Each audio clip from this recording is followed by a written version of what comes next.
ফের বেআইনি বাজির বলি এবার ডায়মন্ড হারবার।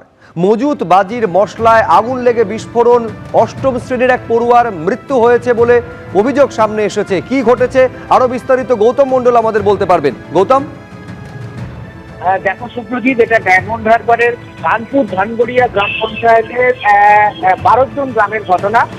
এইখানে যে দেবদাস হালদার অ্যালায়েন্স যে ছেলেটি আছে, দেবদাস হালদার, সেই এখানে একটু দীর্ঘদিন ধরে এরা পারিবারিকভাবে বাজি তৈরি করে, আতশবাজি তৈরি করে।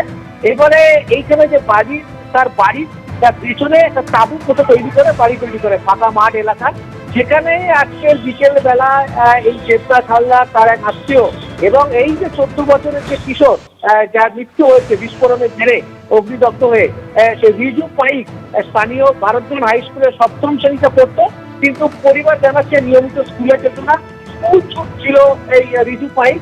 আজকে বিকেল বেলা যখন ওইখানে গেছিল, সেই সময় মজুদ বাড়িতে কোনো কারণে বিস্ফোরণ হয়। সেই বিস্ফোরণে অগ্নিদগ্ধ হয় এই রিজু পাইক এবং আরো 2 জন অগ্নিদগ্ধ হয়েছে। যে দেবদাস হালদারের এই যে বাজি তৈরি করতো, সেই দেবদাস হালদারের গুরুতর অগ্নিদগ্ধ এবং তারা আত্মীয় গুরুতর অগ্নিদগ্ধ হয়েছে, কিন্তু রিজুর মৃত্যু হয়েছে।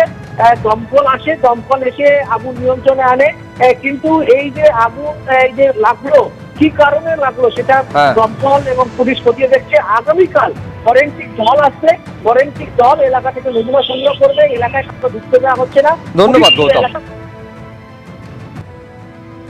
তৃণমূলের অন্দরে তোলাবাজির আরো এক নজির, টাকা না দিলে ভোটের টিকিট নেই। এবার বিস্ফোরক ভাঙড়ের তৃণমূল নেতা মোদাস্সার হোসেন। 2018-এ 25 লক্ষ টাকা দিয়ে প্রধান হয়েছি, এবার বেশি টাকা দিতে পারিনি বলে টিকিট পাইনি। নাম না করে আরাবুল ইসলামকে আক্রমণ তৃণমূলের প্রাক্তন পঞ্চায়েত প্রধানের। যদিও এ বিষয়ে প্রতিক্রিয়া দিতে চাননি আরাবুল পুত্র হাকিমুল। এবারে বেশি দিতে পারিনি, তুমি ঠান্ডা হয়ে বসো। মাল যদি একটু বেশি দেওয়া যেত, টাকা তোমার টিকিটটা পাকা পড়তে হতো। আমি আগেই বলেছি, পঞ্চায়েতে দাঁড়াও একটা মাল দাও। এর আগে ভিডিও তো শুনেছো, দেখেছো তো। পঞ্চায়েতে দাঁড়াও মাল দাও, প্রধানও মাল দাও, উপপ্রধানও মাল দাও। আবার দাঁড়াবার আগে এবারকার টাকার অফারটা অনেকটা বেশি ছিল, আমার আর দেওয়ার পরিস্থিতি ছিল। এবার আর দুবার পরিস্থিতি ছিল না। যদি বললো পঞ্চায়েতে দেবো 50 লাখ, তোর টিকিট ফাইনাল, বুঝতে পেরেছ। আর যখন 18 সালে 25 লাখ দিচ্ছি, তখন প্রধানটা ঠিক ছিল,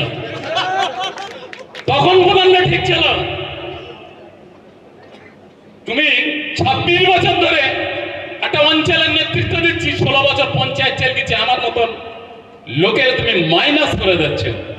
তোমার টাকার সাথে সম্পর্ক, তোমার লোকের সাথে সম্পর্ক নেই।